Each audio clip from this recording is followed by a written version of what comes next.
আমি কই আপনি জানেন না মস্করা করেন নাকি?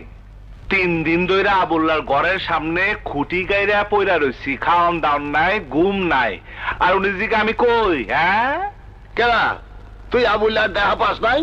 পাইলে এনে থাকবো কে? কোন আমলে মারলে ফুইটা যেতা? আচ্ছা তুই থাক, আমি নতুন একটা পোলা পাঠাইতেছি, তোরে হেল্প করব। নতুন পোলা মানে? আমি কি স্কুল খুলছি নাকি? গতবার যে পোলা দিলেন প্রথম অপারেশনে ফাইনাল, আজিমপুরে পাড়াইতে এসে চাড়াইতে বাইন্দা। থানা পুলিশ দুনিয়ার গ্যাঞ্জাম, বহু কষ্ট সামলেছি। দ্বিতীয়বার আমি ভুল করতে চাই না। আরে না না, অয় আজমের ক্যাডার, বহুত চালু মাল আছে। চালু হইলে আলাদা কথা, পরে আপনি পাঠাই দেন, পরেরটা পরে বুঝবো। হ হ ঠিক আছে ঠিক আছে।